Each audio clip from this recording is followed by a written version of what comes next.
The hosts are ready. Great. So welcome again from the Redwood Forest. I'm in Karuna Buddhist Vihara in California, Boulder Creek. And I think the road is called something like Bear Creek or something, but there's no bears, so I should be safe.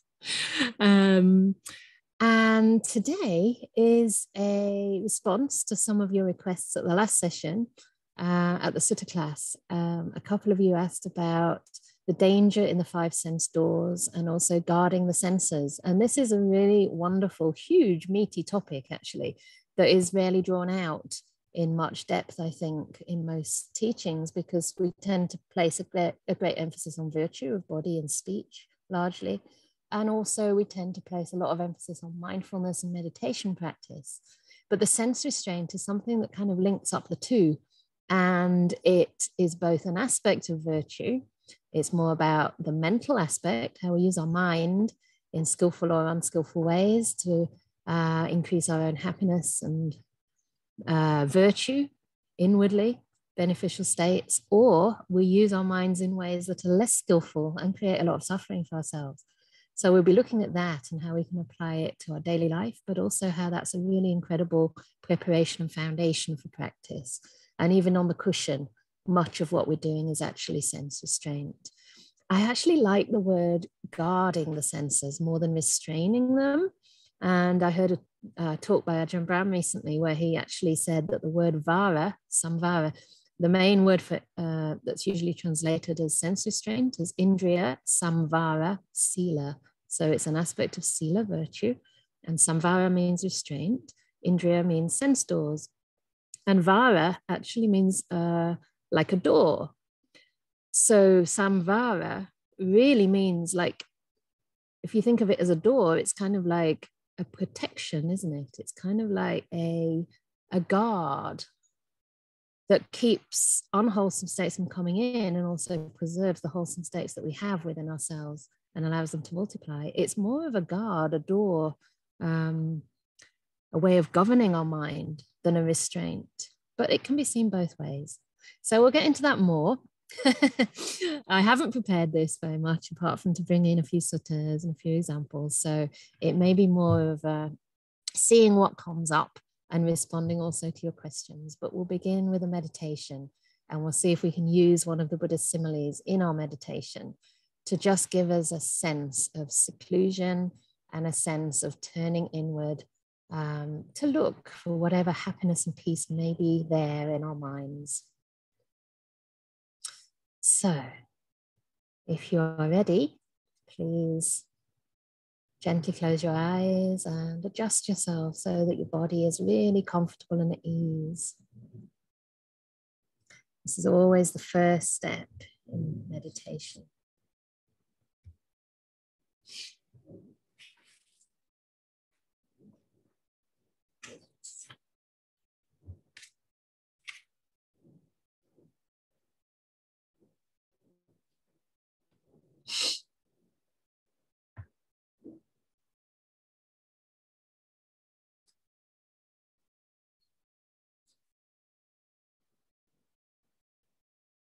As you could see before you had your eyes closed, I'm in a very beautiful forest. There's only a very light breeze and the trees are incredibly still, incredibly tall. Actually encircling where I'm sitting, so I feel protected, I feel enclosed. That's the sound of a generator, sign of human life. But behind me is a little stream. I don't know if you can hear that. It's gently running through the forest. So even if you're in your own home, perhaps you could take some of that imagery, or perhaps the imagery of being in a secluded cave, taking that in to your meditation. Recognizing that now you are alone and you're supported in that aloneness by the presence, the company of spiritual friends. a community of hermits, as Ajahn Brahm likes to refer to his monastery.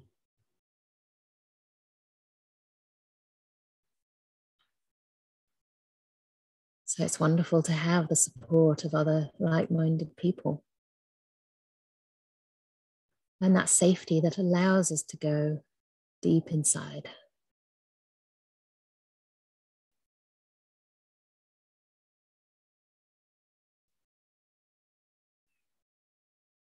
And perhaps just for a moment, recognizing all of those busy worldly activities that you've now set aside.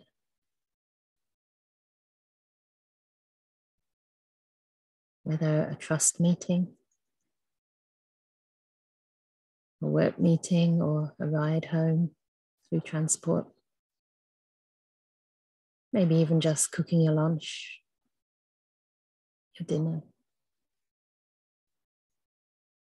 All the sights have disappeared.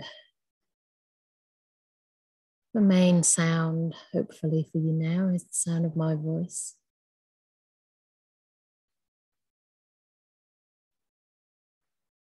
And there's lots of silence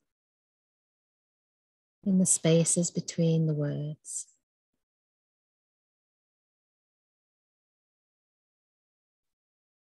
So the eyes and the ears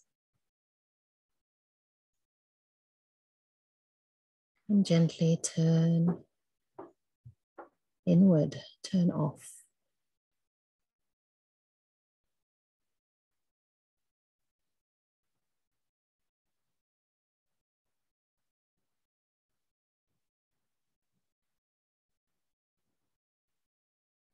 Most likely smells, tastes are not too disturbing.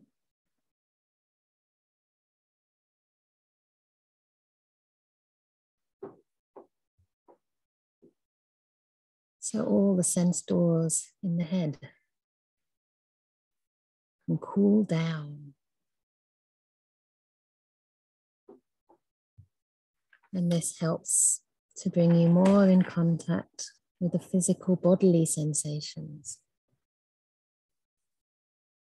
The sense door of physical touch.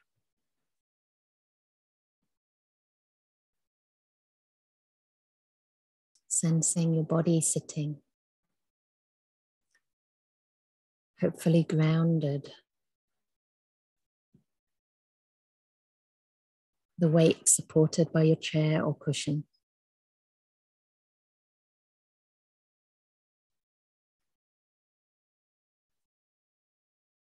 And perhaps a sense of extension through the spine.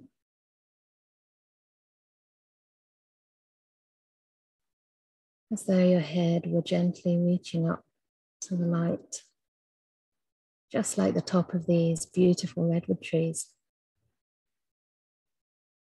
Their roots are spread into the earth, not so deeply as I expected, but they're spread firmly and stably.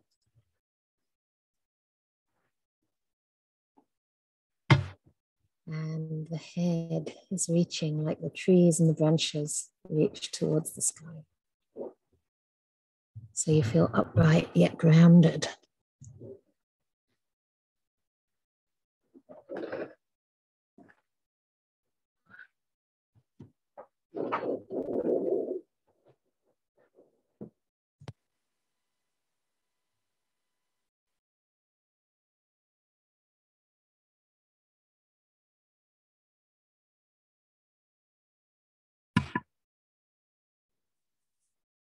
And just noticing any sensations that you feel predominantly in your body. If there is any tension or pain, strain, particularly around the joints, or maybe due to an uneven distribution of weight, you can gently adjust it at this stage. And this gives your body a signal that it's in a very kind and friendly presence of your own mind.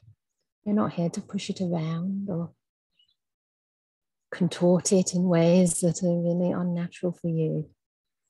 You're just listening to your body. and allowing it to find some ease.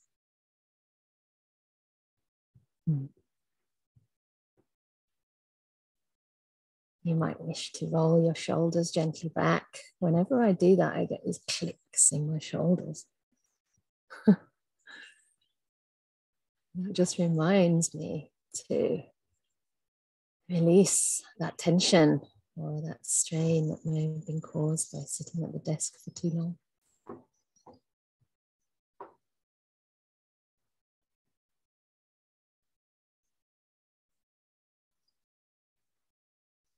And then gently, if it's good for you, just doing a very gentle body scan to really check through each and every part of the body. And as your mindfulness illuminates whatever sensations you're aware of over there, perhaps starting from the top of the head, or if you prefer, from the tips of the toes. As the mindfulness reaches those areas, make that mindfulness a medium through which your kindness, your care, your deep listening can flow.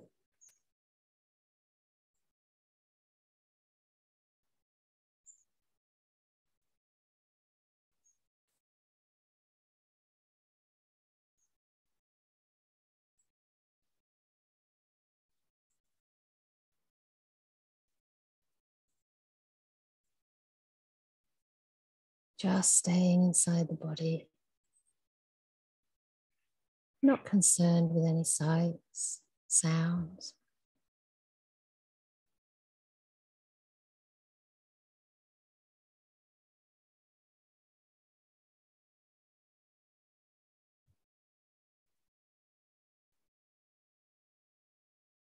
But committing all your awareness to the experience of the body and the sensations that you feel right now,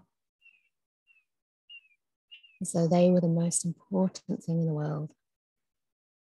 And your only job is to care for them right now.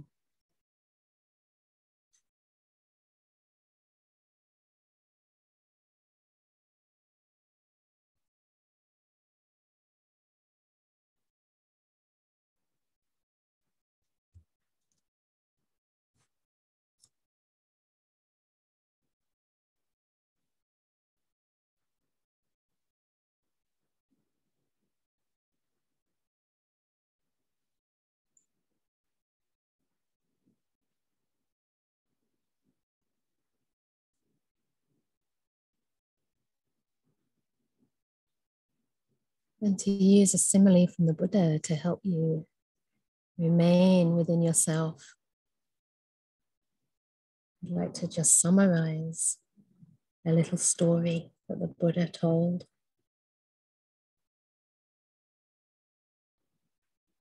He said, and this is addressed to the monastics, in the past, a tortoise was searching for food along the bank of a river one evening. On that same evening, a jackal was also searching for food along the bank of that same river. When the tortoise saw the jackal in the distance searching for food, it drew its limbs and neck inside its shell and passed the time keeping still and silent.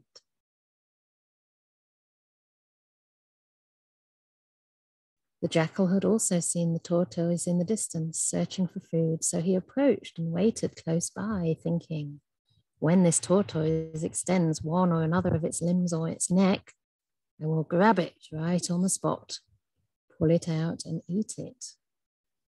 But because the tortoise did not extend any of its limbs or its neck, the jackal, failing to gain access to it, lost interest in it and departed. So too, meditators, Mara, the personification, if you like, of our own defilements or unwholesome states, is constantly and continually waiting close by, thinking, perhaps I'll gain access to this person through the eye or through the ear, through the tongue or the nose or the body, or through the mind. Therefore, we dwell guarding the doors of the sense faculties.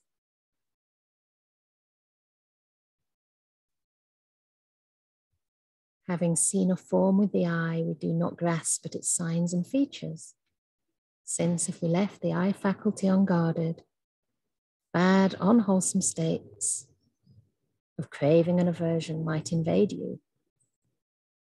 Similarly, if at this time any visual images arise in the mind, or any sounds or odors, tastes, or any tactile sensations arise, we don't grasp at its signs and features. That means we're not running after these things with craving or with aversion, trying to push them away, but just let them be and stay inside with the mind. In a similar way, we guard the mind itself, noticing what the mind is inclining toward. Is your mind inclining to peace, to silence, to stillness? Or is it thinking in ways that disturb that peace, that stir up water on the clear pool of the mind?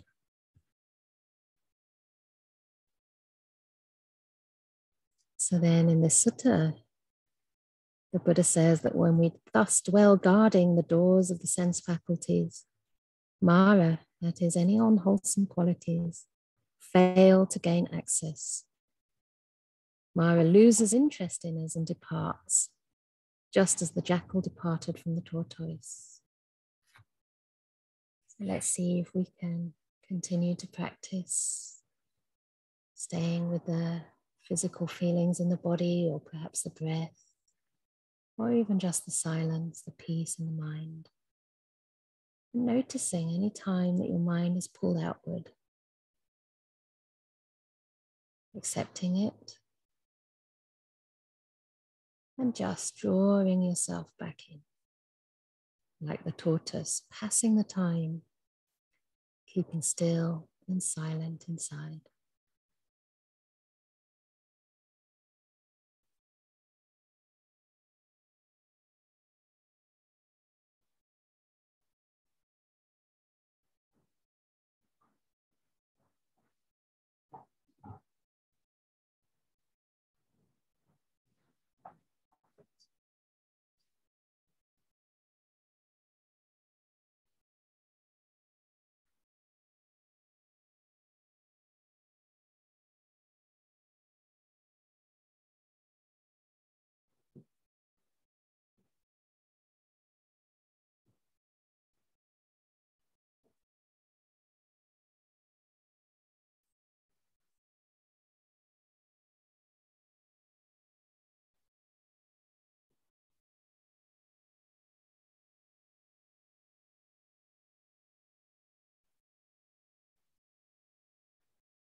And as we sit here quietly like tortoises in our shells, we know that the jackal will get tired pretty soon and depart.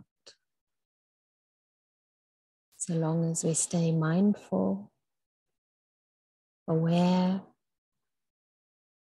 with an attitude of kindness and patience, respect, we're safe inside our shell.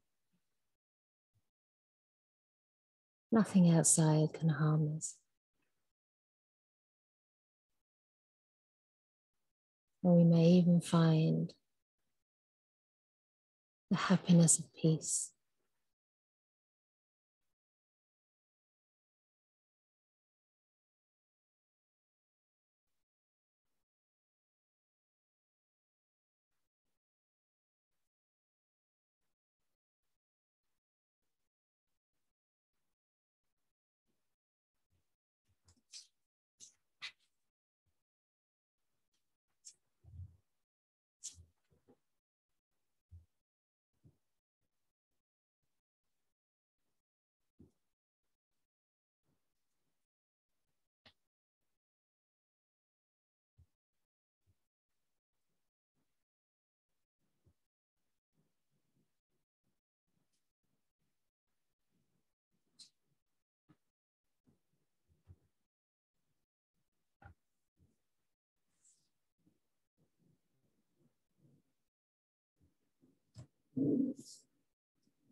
Every time we reconnect with the body, with the breath, even just part of it, one breath, we are safe.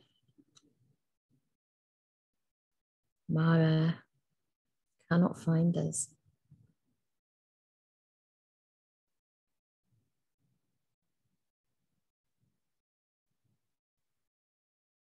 We're turning away from the five sense world, turning towards simplicity, contentment, and turning towards peace.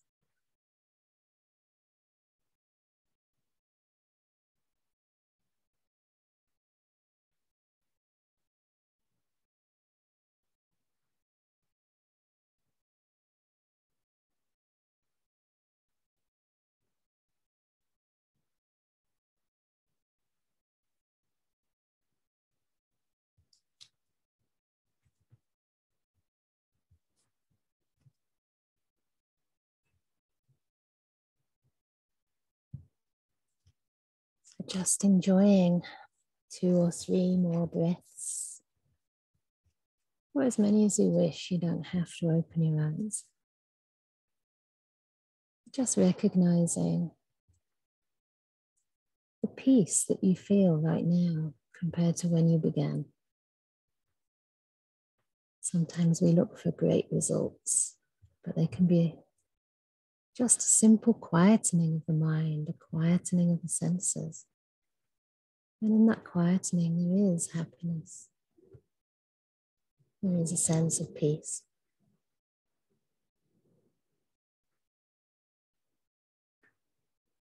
So I will ring the bell and hopefully get a little bit of a resonance on it this time. And at the end of the 3rd ringing, if you wish, you may gently open your eyes and notice when you open your eyes how the mind is pulled,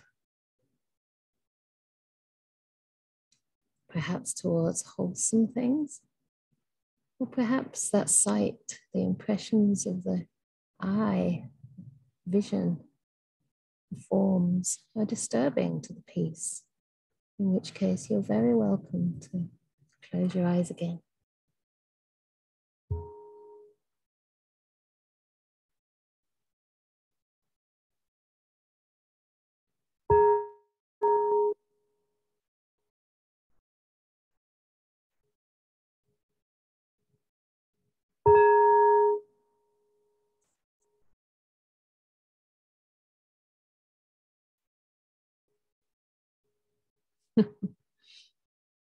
Great. Thank you. It makes me peaceful just watching you. I don't get a lot of meditation.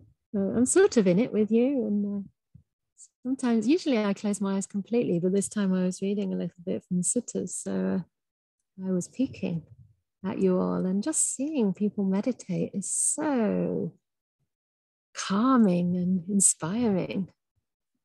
I sense that peace and pick it up from you.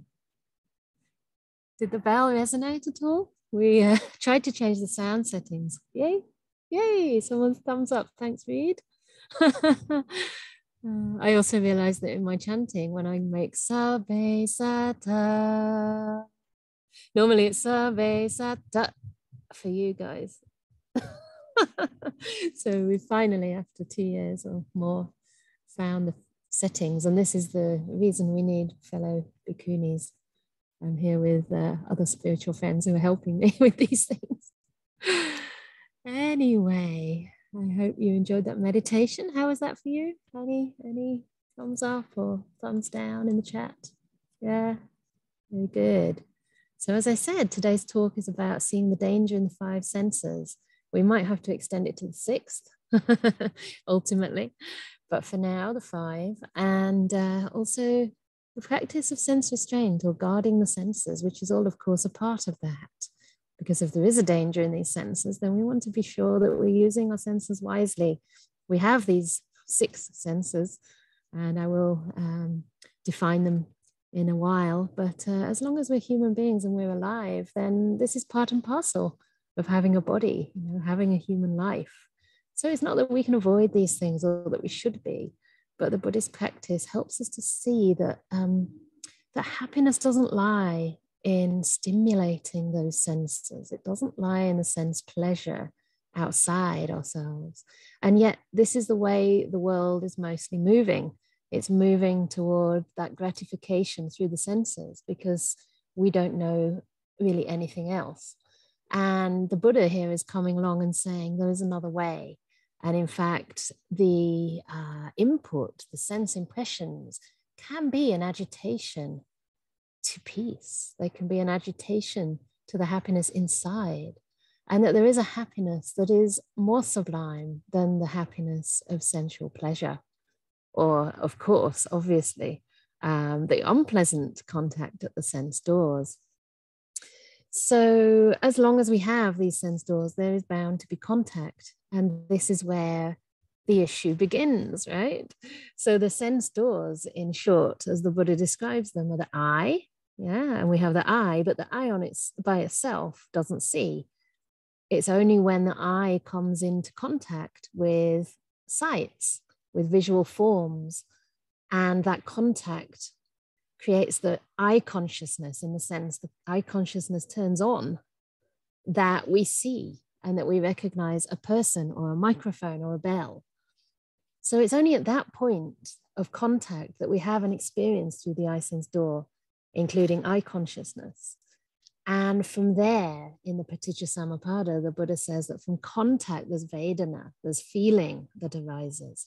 That feeling can be pleasant, unpleasant, or somewhere in between, what we might call neutral, that we don't really feel anything particularly pleasant or unpleasant, but fairly nondescript.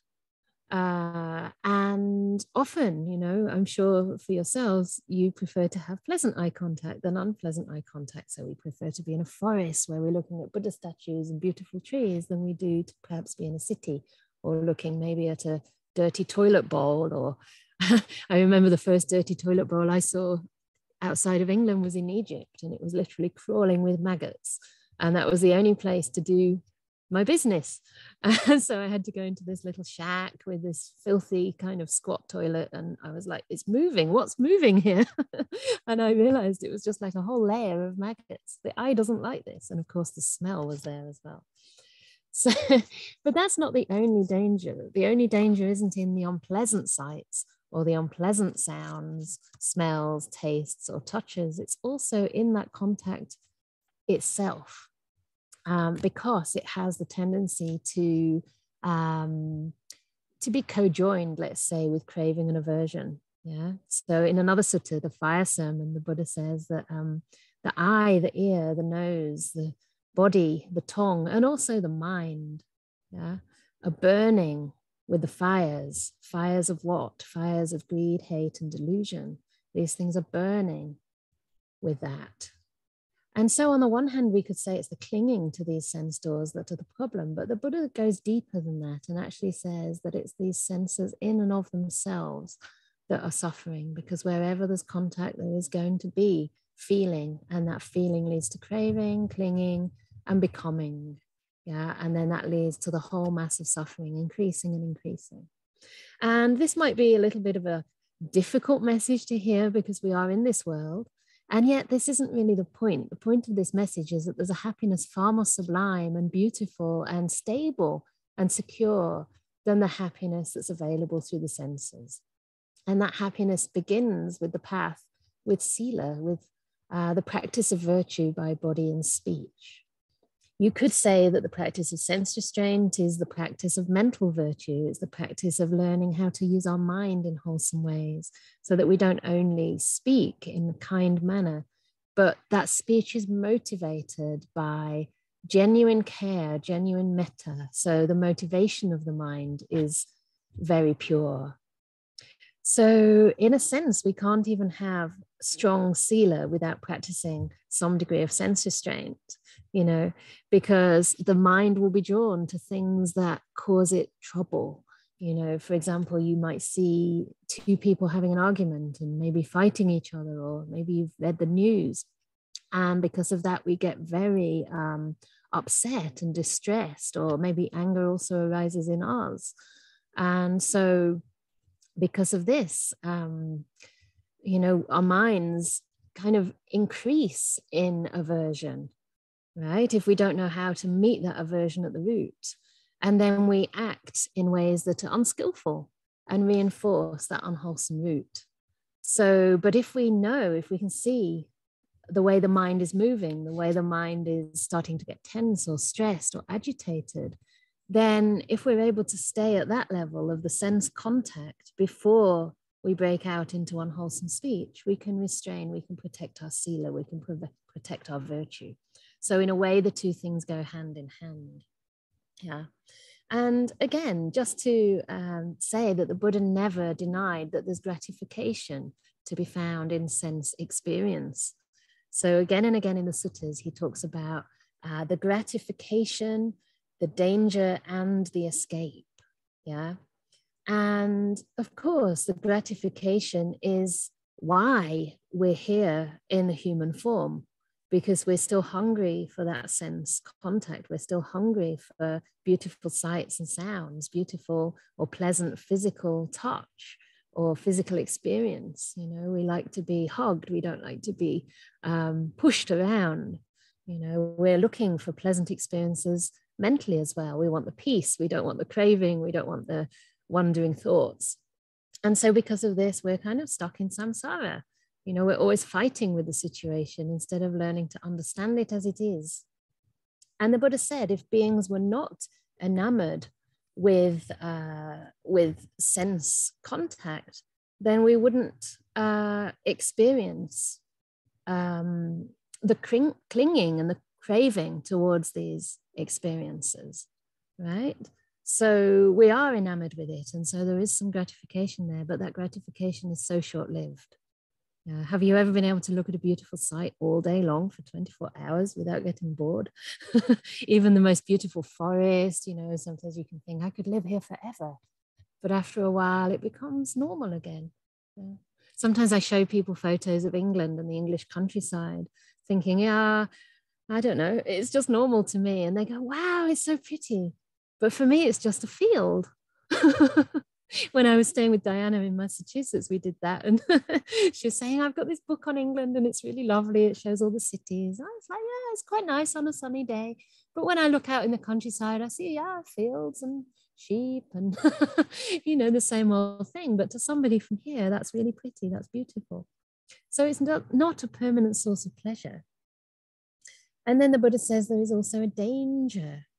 And if we didn't see the danger in these senses, there would be no repulsion or disenchantment or weariness from the sense realm.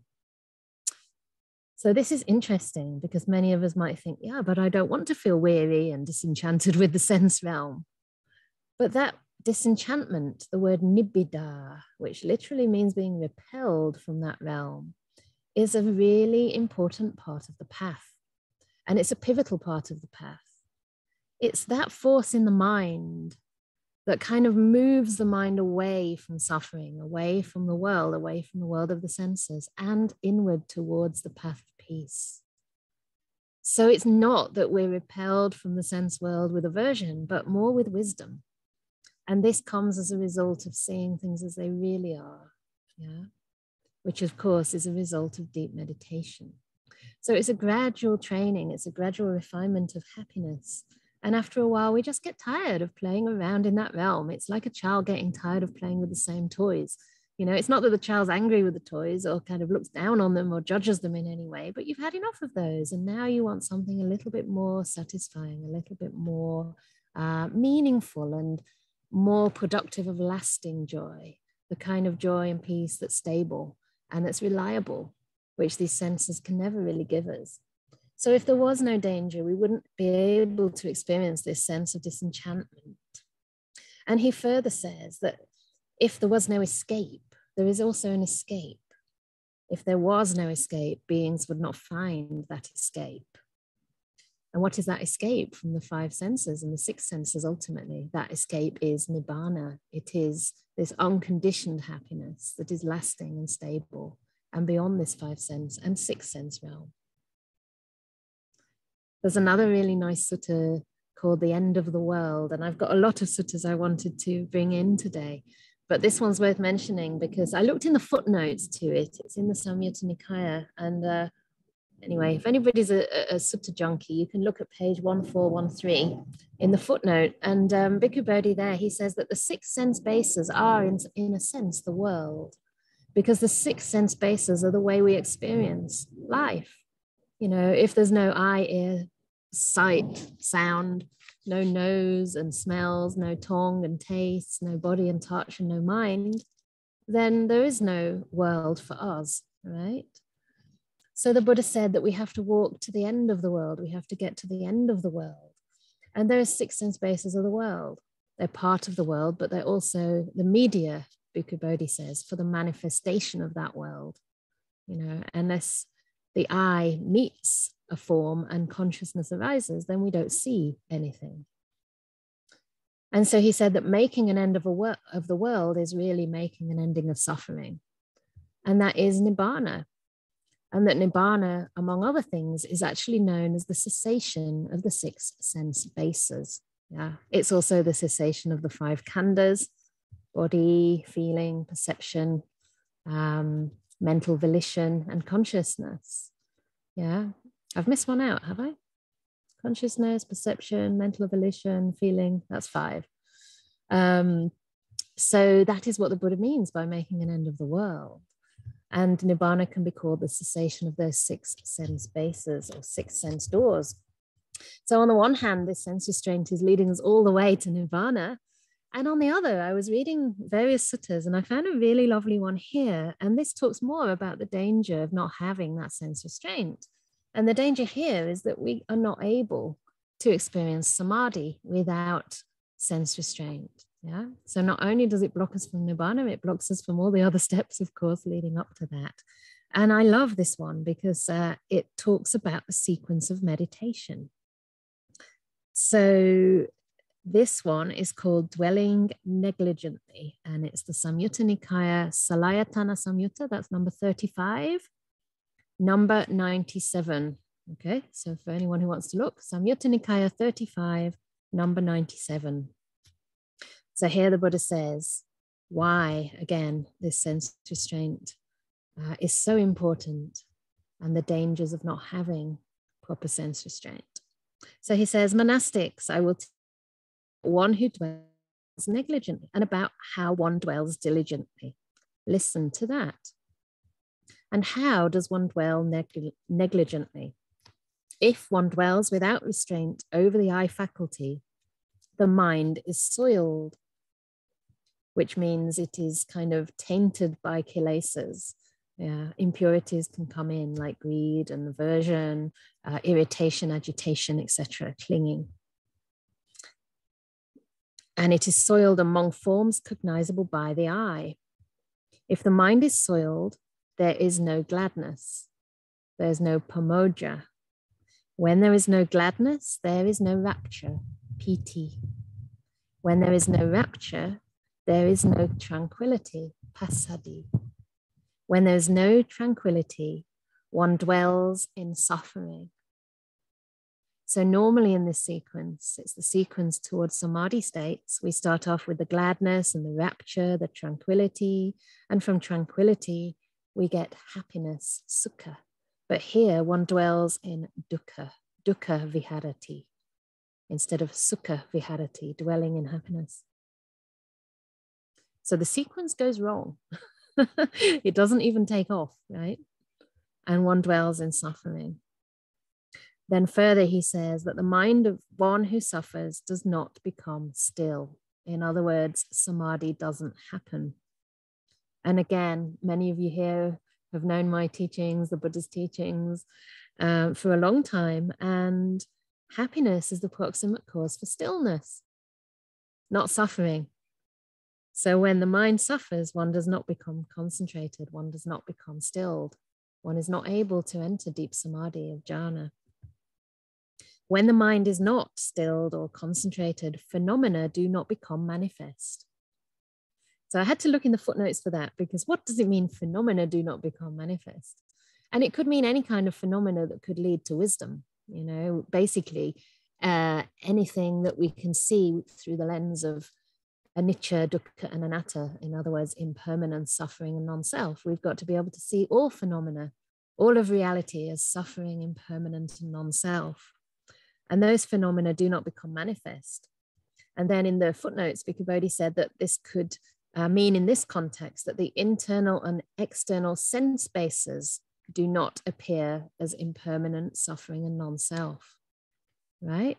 So we're still grasping at those sense bases. We're still allowing them to rule us rather than being able to govern those sense bases through our practice. And we're not able to see their impermanence, yeah? Because we cannot, as I said, depend on the eye or depend on the ear. We cannot even depend on this mind. Sometimes the mind's bright and joyful, other times the mind is dull and full of worries or, you know, agitated, irritated. The mind itself is also changing, right? We cannot even rely on that. Even the deepest states of meditation, the jhanas, you know, or even more refined states are conditioned and volitionally produced. They're not permanent, they're not lasting. You wouldn't believe what's happening here. I'm having good sense, I don't know if I'm having good sense restraint or sense pleasure, but the other nun who's staying here, she's coming out and pouring like a foot bath for me while I'm teaching. Can you imagine? Isn't that so sweet? So she just came out with the kettle and poured more warm water into the foot bath. It's just the sweetest thing. So that's a kind of sense restraint, in the sense that although it's pleasant and I could have had like quite a bit of craving, really what I feel is such joy and gratitude by such loving kindness. Anyway, just to interrupt this rather deep and serious talk. So because we're not stilled in our mind, stilled and quieted internally, we're not able to basically have that insight that would break through this delusion and allow us to enter the stream. Yeah. So it begins with sense restraint. And whatever, the Dhamma is so wonderful, because really I could have given a talk on virtue, I could have given a talk on mindfulness. And in each case I could say, you know, it begins with virtue, or it begins with sense restraint, or it begins with mindfulness, because everything is like this beautiful cake, you know, and you take a piece out of that cake. From any place you take that slice of cake, it tastes delicious. But the cake is a whole and everything belongs. It's all part and parcel of the teachings, and we can come at it from any angle. So basically, all of this begins with right view, right? The first thing we have to do, as I said, is understand how to use these senses in a wise way. We're not here to shut down the senses, you know, we're not here to take out our eye or to not care if we have an ear infection and go deaf. That's not the point, you know, we look after our senses. They're precious and they can be a great support to us on the path. But we do live in this sense world, and sense contact is inevitable. So we must know the direction with which to work with these things, yeah? And the first job then is to work with the senses in a skillful way. Yeah. Later on, we can actually look at overcoming and moving beyond that realm of the five senses completely in deep meditation. But first, we need to learn to work with them in a skillful way. Yeah. And right view, one of the definitions of right view is to be able to distinguish the wholesome from the unwholesome mental states, to be able to distinguish right intention from wrong, harmful intention. Yeah. So we have to know where the mind is coming from. Yeah. Is it coming from a place of kindness, gentleness, letting go, or is it coming from a place of grasping, aversion, even cruelty and harm? Yeah. And also we need to know, like, am I using my senses in a way that lead to the wholesome states increasing? Or, for example, am I watching the news to the point where the empathy turns into empathetic distress? Yeah, that's just one example of how sense contact can start off as being quite wholesome. But if we indulge in that for too long, we might not notice when the mind is becoming soiled and the kilesas are arising and increasing in our mind, the unwholesome states. So some of these ways, I just thought of a few examples, but I'd really be curious to hear from you after this talk about your own examples in daily life. I was speaking to my friend Ayachitananda here and talking about this, and she said one thing that applies probably to most people in the world, even if not to monastics so much, is going shopping. Yeah, you might be going shopping, looking for some food, and you have your shopping list there to keep you on track. But you get into the bakers, and you know they pump out these artificial smells.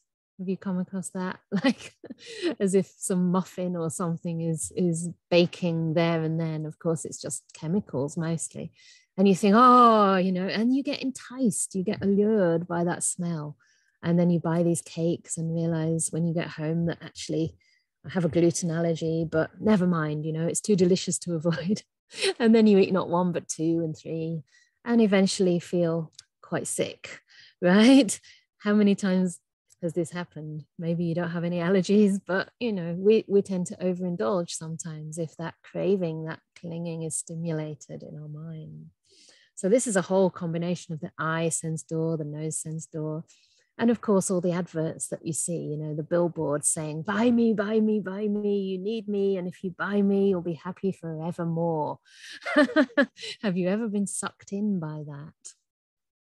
Ajahn Brahm actually defines, he translates sometimes one of the definitions for sense restraint as being sucked in by its signs and features.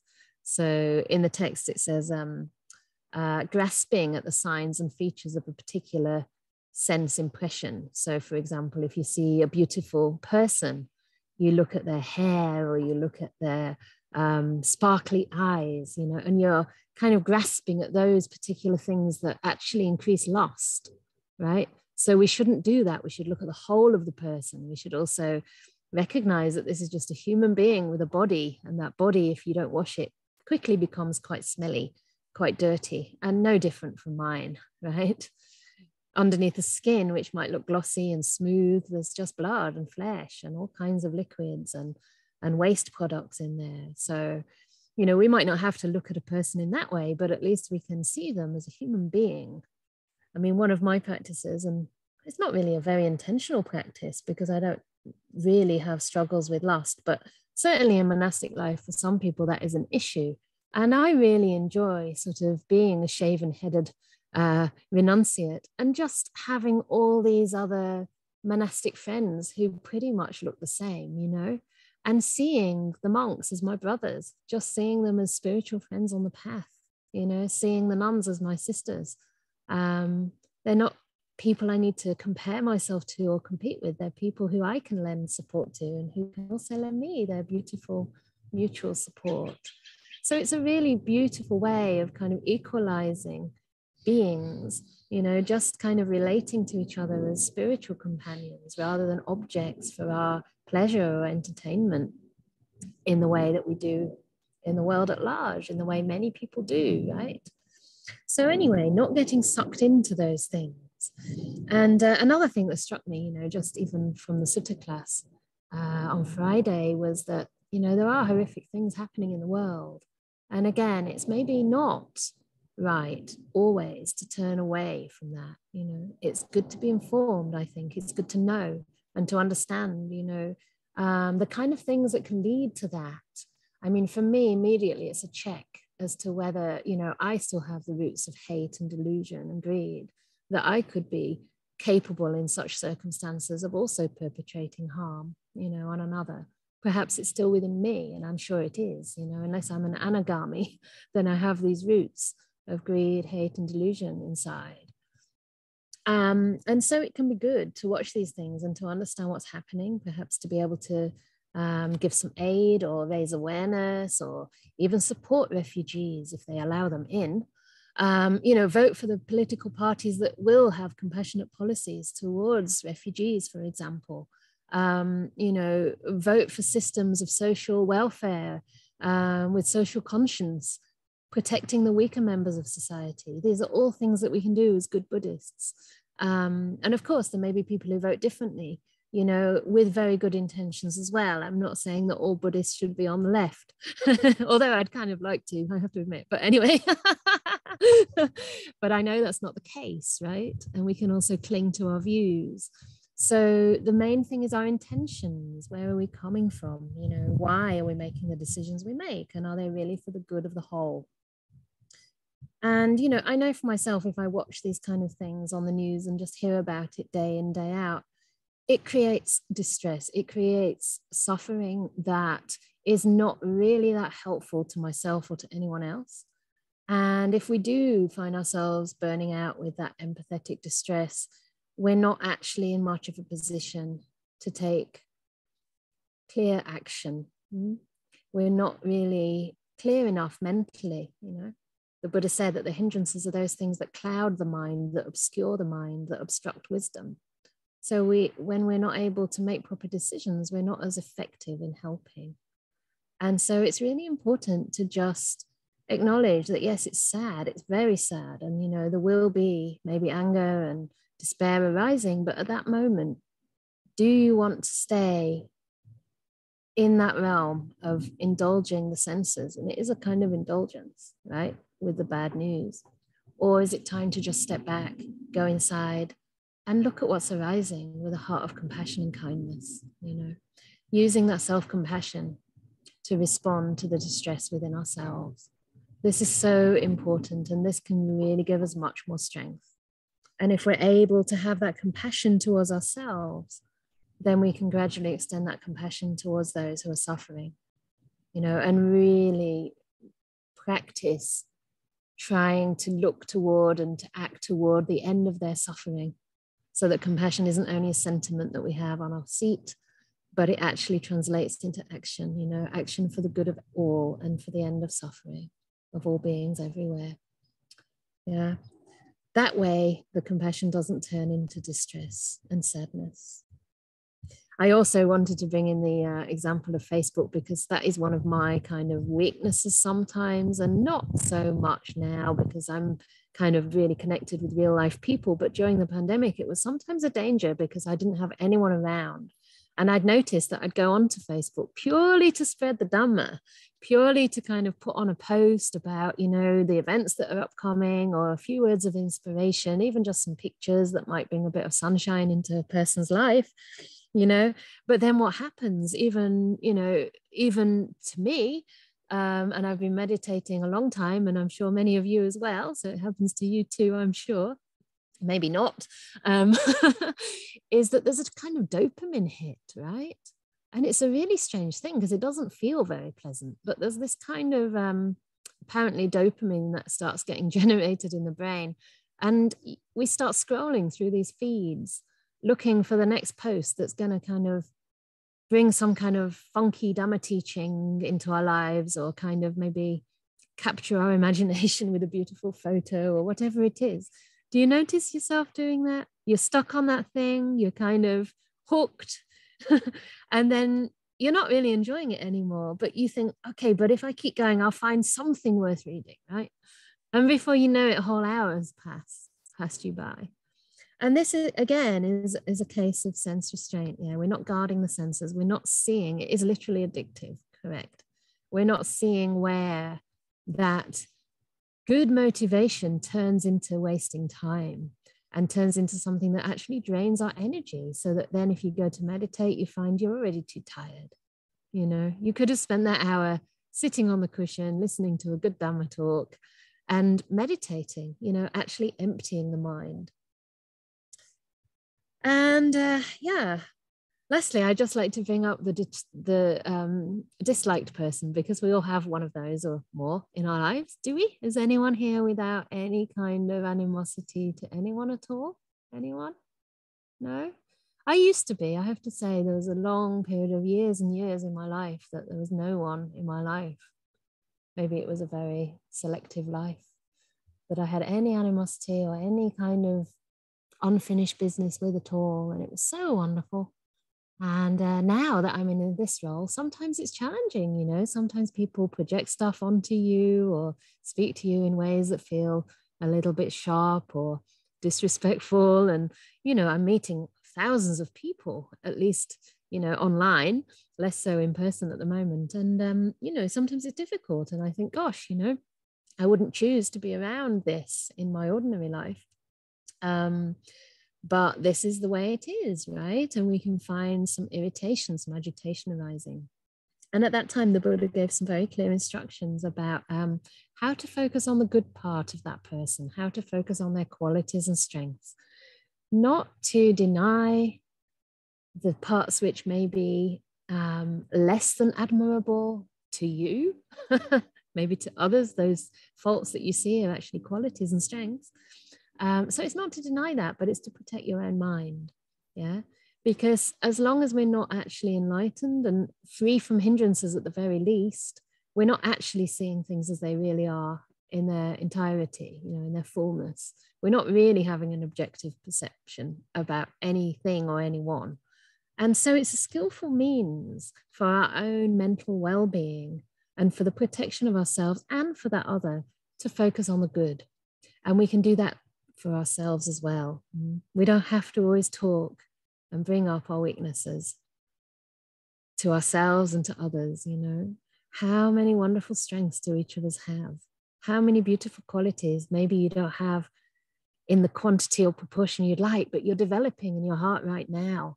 You know, I see so many. I mean, I see you listening to this talk with kind of a real sense of openness and interest, and I'm kind of blown away. You know, it's just so beautiful to think that people want to hear the Dhamma, and people are open to hearing that and to taking some of it on board. So, you know, these are all qualities we can rejoice in within ourselves and also within others around us. You know, we can tell each other, right? We can tell each other the qualities we see. Even if it's your partner and you never do that, forget about it. You can change at any moment and do something outside the box, give it a go and see what happens, right?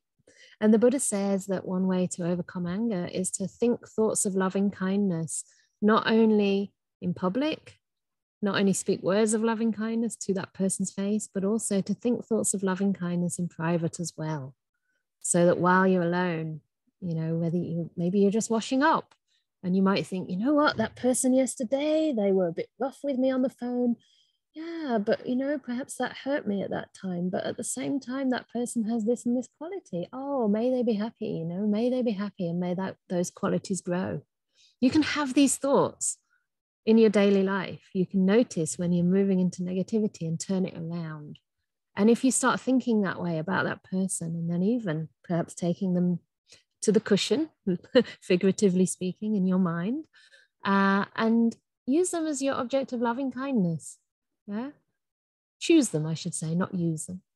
And that's more of a gift. And generate thoughts of loving kindness towards them. Picture them happy and well. And you'll be surprised that when you meet that person, there'll be less friction. They may not feel quite so defensive. You know, don't you? If you meet someone who's been saying bad things about you, you kind of know. There's a kind of lack of, how to say, there's something shifty, isn't there, about them in the atmosphere. It's like they know they've been saying bad things and now they've got to try and, you know, put on a good face in your presence. So people feel it, and we can do this in private too. And then, of course, on retreat, we can go that step further in sense restraint and actually start to turn away from the sense world altogether, like we did just now. So I use that little sutta of the tortoise because I think it's a very beautiful sutta about just bringing in our limbs, closing our eyes, closing our ears as best we can. You know, sounds will be there, but we just let them be. Feelings will be there, but after a while, once we've cared for them, we let them be. You know, we go inward and we make our sensory impression so much smaller. So maybe just the breath, it's just a very, very refined perception. Still physical bodily sensation, it's the body sense door, but it's much more refined. And slowly, as you meditate with the breath, you might find that that breath starts to become softer and softer and even disappears, even maybe turns into more of a mental image of the breath, like a softness or a light or a luminescence. And then we're getting more and more deeply into the mind, into that stillness and silence. And check it out. There's peace to be found. There's peace to be found in that place.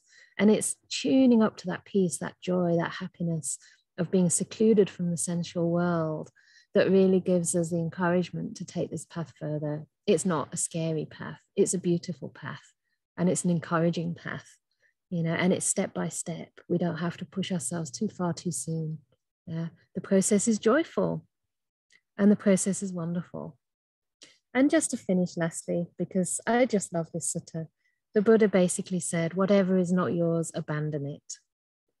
The eye is not yours, the nose is not yours, the tongue, ear, body, even the mind is not yours. Abandon all that's not yours, because this will be for the happiness and benefit of yourself for a long time to come. And that is just from memory. I haven't read the exact words of the Buddha in that sutta. I think I wrote down the quote. It was Samyutta 35, 101. It's not far away, so I'll just make sure that I got the phrasing right, because it's very beautiful. So yes, he's saying that the eye is not yours. Forms are not yours. Eye consciousness is not yours. Eye contact is not yours. And whatever feeling arises with eye contact as condition, whether pleasant or painful, neither pleasant nor painful, that too is not yours. Abandon it. When you've abandoned it, it will lead to your welfare and happiness. And he goes through all of the senses, including the mind The mind is not yours. Whatever feeling arises with mind contact as a condition. We skipped a few here. So the mind is not yours. Mental objects are not yours. Mind consciousness is not yours. Mind contact is not yours. Whatever feeling arises with mind contact as condition, whether pleasant or painful, neither pleasant nor painful, that too is not yours. Abandon it. When you've abandoned it, that will lead to your welfare and happiness. So I think that's plenty. And it's a big subject. But hopefully it was a mixture of theoretical, practical, and yeah, it's just a really big subject. Maybe we should do it again, because I didn't really get to talk about the place of the sense restraint in the gradual training. But it's part and parcel of the path, and I'm hoping that it's something you can really apply and use in your everyday life as a kind of bridge between what you do, you know, when you're really not thinking about Buddhist practice and when you're sitting on the cushion. It's something you can apply at all those in-between moments in life, whenever you can think about it, whenever you have, say, a negative thought, whenever you see that the mind is turning towards suffering. Maybe the problem is in the lack of sense restraint, in the way you're using your mind, in the way you're perceiving, the way you're attending, and the way you're allowing those unwholesome states to arise. So see if you can catch it there, and that will be of great support in your practice. I think of it almost like maintenance. You know, you go to a retreat, it's like having a deep clean of the kitchen. So everything's really clean and shiny and lovely. And then you come home, and if you just don't clean it at all, in a month it's going to be filthy again. So the sense restraint is like giving it that weekly clean, or even that daily polish. Yeah, you just keep on cleaning a little bit here, a little bit there. And then when you next go on a retreat or have time on your cushion, the kitchen will be fairly well maintained. So keep your mind like that kitchen, and don't forget to do the ongoing cleaning up. That way you'll have a much more happy life, and everyone around you will benefit as well. So there is the talk for today. And let's have a few questions and some input if you wish. Thank you very much. Thank you, thank you. And thank you for those who asked, because it's a wonderful subject. I hope it somehow covered both aspects of what was asked. So please put your hand up if you wish. We'll come to you and your voice will be recorded. Rennie, put her hand up. If you did, then please unmute. No? Okay. There's a raise hand button at the bottom. If you prefer, you may put it in the box. And if there's a lot of people, we'll come to those who haven't asked questions before. But I think we already have one. James Bucky, I asked him to unmute. Hello. Hi. I've just come off retreat, so I'm hoping I'm all squeaky and clean inside, but it's only 2 days, so it probably wasn't enough. I was wondering, can you hear me okay? Oh, perfect. Oh, right, sorry. I was saying to actually Shell, who's on the Zoom session today, how since I've started practicing, sometimes I kind of notice like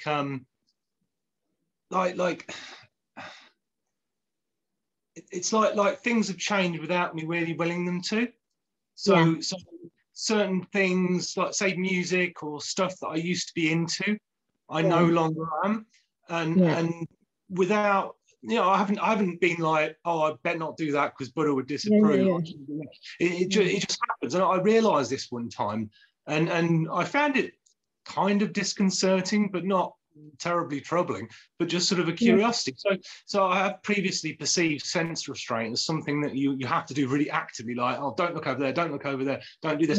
But I hadn't really. I've been meditating and, you know, trying to practice, but I hadn't really been intending to do that, you know. So in a sense, it's well, not automatic, but it can it be, rather than something you split off as something you should be really trying hard at, it's just like something that rises. That's great. And that's pointing towards one of the ways that sense restraint happens is by just enjoying the peace of not having that stimulation, right? I had the exact same experience. Like after my first 10-day retreat in India in like 96, I just stopped listening to all my Led Zeppelin. And I mean, I loved it so much. I was spending weeks compiling all these little tapes to take with me with all my favorite 300 songs. And I just found I didn't need it. And that was, to me, a sense of contentment. You know, like you say, it's not like a condemnation of those things. It's just you don't really need it. And so it's more peaceful without them. And that is a natural outcome of sense restraint. Bear in mind that you have of meditation, but meditation includes sense restraint. So you have been practicing it. But the more we practice, the more natural this becomes, because, you know, we start to be more aware of the things that create happiness and the things that create suffering inside. So I think it's both. I think that, you know, things will happen naturally as a result of practice, especially a result of things like metta. You know, you find you're just not as irritable anymore, or you don't talk to yourself so meanly anymore. But also there's things we can do actively when we do see these defilements coming up.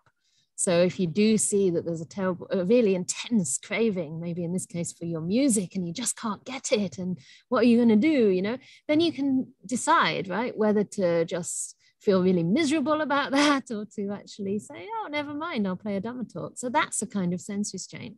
Instead of going down that path of stress and, you know, craving and longing, you instead turn towards something that will give you some nourishment and some peace. So I think it's both, you know, and I think especially when things like anger arise in the mind, it's so easy to just kind of let that go round and round the mind, and, you know, and lose our mindfulness. But if the mindfulness does kick in and we see what we're doing, then we can decide to take a different path. So yeah, great. Thanks for sharing, and well done. I'm glad this happened, and 2 days is pretty good. But if you had got enlightened in 2 days, I would pay my respects to you. Yeah. So keep going. Yeah. Thank you. We have a retreat with Ajahn Brahm. It's nearly full, if not full. So yeah, we have that in November. Anyone else like to speak? How about the people? How about Diana or Shirley who asked for the talk? Was there anything missing from that, or confusing about that, or that you would have liked us to cover? I'll just read the chat while people have time. There are times when I see someone suffering, like right now with what's happening worldwide, and I feel too much empathy. It can be overwhelming. So sometimes I think it would be easier to close my eyes and ignore what happens, but suffering is there whether I see it or not. Yeah, that's right. It is, isn't it? It is there whether you see it or not. And at the same time, you know, sometimes we need to turn away for a while. Yeah. I mean, this was in the context of anger in the suttas, but the Buddha talked about 5 ways to overcome that. And in a way, you know, when we feel overwhelmed, it's a kind of aversive state. It's a kind of, not aversion in the sense that we're feeling hatred, but it's a kind of negative state of mind, right? It's unpleasant. And so the Buddha gives these various means to overcome, like I say, in that context, anger. And the first one is metta, loving kindness. So you could try to practice loving kindness to yourself. The second one is compassion. The third one is equanimity, which is even more of a refined practice, not always very easy. But the fourth one, interestingly, is to ignore that situation or that person that's causing anger. And in this case, I think we could apply it, that's causing distress or overwhelm. And so at times it's good to take ourselves away and to digest the input that we already have. You know, at that time, perhaps it's you that needs the compassion rather than the situation outside. There's very little at that moment you can do to help. You're not really doing anyone a service by feeling overwhelmed. You know, empathy is a beautiful quality, but really, if you're very sensitive, and I'm the same, it doesn't help to have more input. More input is not necessarily better, you know. Sometimes I only need to hear about something to feel a lot of compassion. And I don't need to know all the gruesome details, you know, especially if it's if it's leading to fear or leading to a sense of, I don't want to live in England, you know, I don't want to come back, that kind of thing. Then I know I've gone too far. And at that time, it's me who needs the compassion. It's me who needs the rest. And so I would have no problems, and I think it's perfectly ethically fine to actually turn off the TV for some days, you know, do a little retreat, or just decide instead to play some Dhamma talks, or, you know, to just practice some compassion to yourself. That's absolutely allowed. Yeah. And suffering is there either way. So really this whole path is to learn to gently turn toward that suffering without feeling overwhelmed, but to gently turn towards it and understand that this is the nature of the world, you know, and by understanding that, we can actually find a path out. Yeah. If suffering wasn't there, the Buddha said he wouldn't teach the Dhamma. If there was no birth and death, if there was no suffering, he wouldn't teach the Dhamma. But because there is, he teaches the Dhamma. There is an escape. There is a way out of suffering. And there's no way we can end suffering by simply turning away. We always think suffering is something bad. But when I first heard the Buddha's teachings on suffering, it made so much sense. It was so validating. You know, this is the realm of suffering. There's happiness here too in the human realm, but it's a mix. You know, and from time immemorial, there's been war.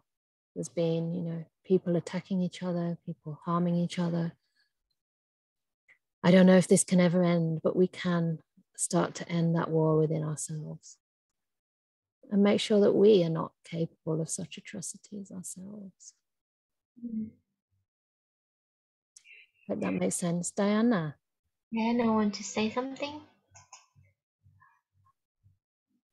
Yes. I really appreciated the sutta about the tortoise. I had not heard that one before, and I think it's a very good image to remember when guarding the sense doors and recalling the danger in the five senses.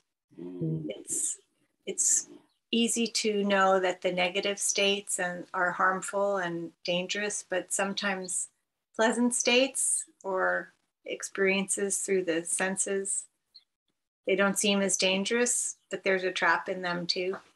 And it's very helpful to think that stillness is prevented by getting caught in that, if that's a goal, keeping the goal in mind. So thank you so much for addressing this topic. Thank you. Thanks for highlighting that aspect as well, because this is really one of the main reasons I think that we all come together, is to learn to deepen our practice.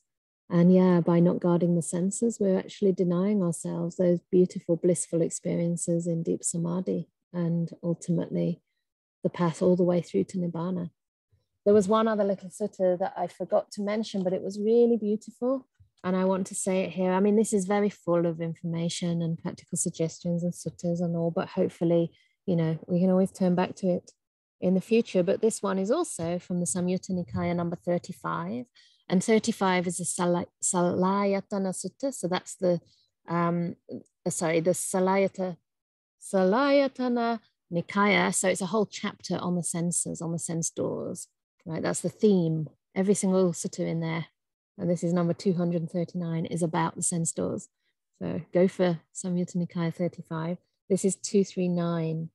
And he says that sense restraint, or guarding the senses, is one of the three qualities by which bhikkhus or bhikkhunis, or a person on the path, lives a life full of joy and happiness, and also lays the foundation for the destruction of the taints, for the destruction of the asavas, the outflowings, you could say the defilements of the mind, in short.